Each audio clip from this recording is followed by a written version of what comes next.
Subhanallahi wa bihamdi. Subhanallahi. At times, Allah subhanahu wa ta'ala will put you as a Muslim in a situation, a testing situation, simply to bring out from you this characteristic of iftiqar, bankruptcy to Him. And let's give 3 examples. Sometimes you will make a dua to Allah, Ya Rabbi, allow me to pass my exams. Ya Rabbi, give me a wife. Ya Rabbi, whatever it may be. And then subhanAllah, you spend months, years, and the dua is not being answered. And you say to yourself, why is my dua not being answered? Has Allah forsaken me? You don't know what's happening. You don't know what Allah has in store for you. What happens when you keep knocking at the door of Allah, and knocking, and knocking, and requesting? With time, your heart now, it softens up, and it melts, and it breaks at the doorstep of Allah. You now feel really in need of Him. Therefore, because of that characteristic which now exists in your heart, Allah gives you a reward which is greater than if you had been given the response of your dua there and then. Is this clear? Allah subhanahu wa ta'ala knows that if it was left to me and you, 50, 60, 70 years would pass from our lives and not once we would say, Ya Rabbi, I am weak.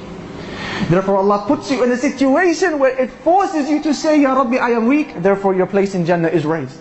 If it wasn't for that difficulty, what happened? Your place in Jannah would have been kept. Ya Allah, how Allah works. And we accuse Allah of not listening to our dua. SubhanAllah. Another one of these ways, where Allah Almighty puts you in a situation to bring out for you iftiqar, calamities, difficulties.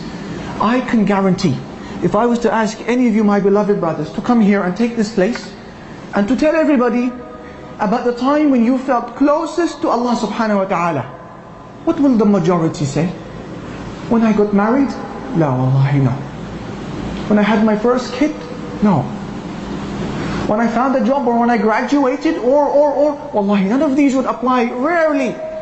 The majority of us, including me, will say that the closest I have ever been to Allah subhanahu wa ta'ala is when I was in the most difficult and dire of situations. When I was bankrupt. When my mother passed away. When my child was born disabled. When I fell out with my spouse and we broke up.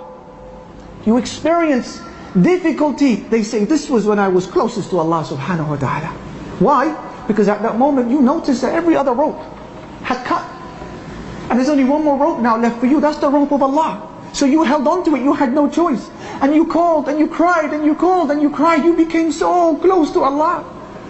And therefore when you look back at those difficult times, you say, wallahi, they were hard. But you know what? They were sweet. Why? On the level of iman that I had. This is why Shaykh al-Islam ibn Taymiyyah, he says, listen to these words, Ya Ikhwan, wallahi, they are beautiful. Ya Allah, these words are so strong. Speaking about our meaning for today, and I have almost finished, bear with me. Ibn Taymiyyah rahimahullah says, إن الله عز وجل قد يبتلي عباده بالشدة قد يبتلي عباده بالشدائد فتتعلق القلوب به ويلجئهم إليه فيحصل لهم من الإيمان ما هو أعظم من زوال ما يكرهون من الشدة. Wallahi, these are beautiful. He says at times Allah subhanahu wa ta'ala tests one of His slaves with great difficulties. Therefore Allah forces that person to look to Allah. Allah compels you now to look to Allah for help. And therefore the heart now becomes attached to its Creator.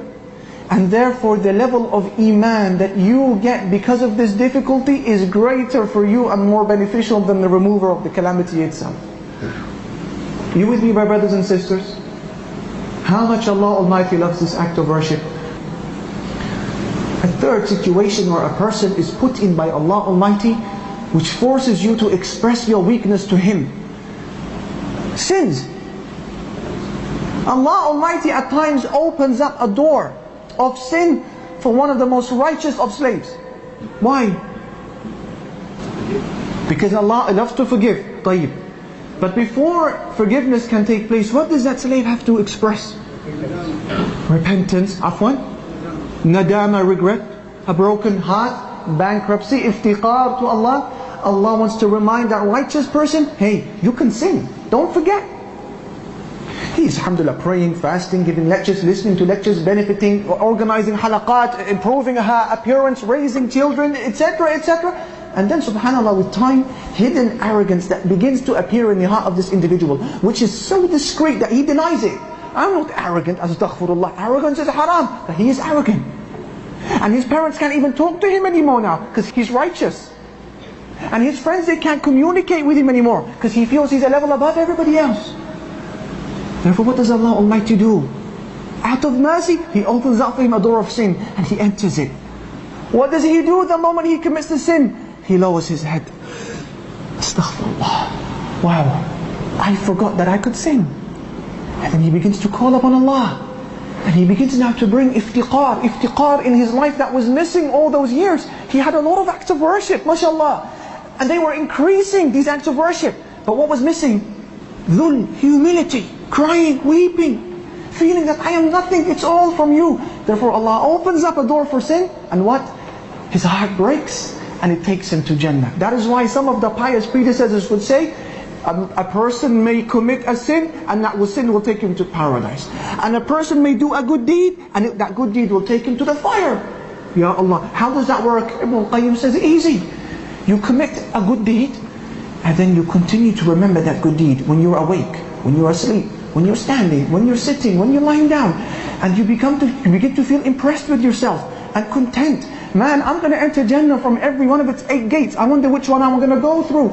And subhanAllah, now it's like it's a given.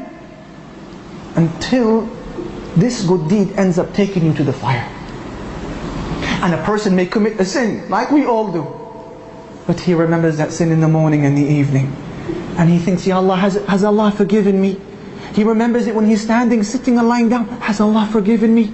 And then that sin, thinking about it, pushes him to do more good deeds and more good deeds. Ya Rabbi, forgive me for that sin I committed. Until that sin ends up taking him to where? La ilaha illallah. Subhanallah wa bihamdih.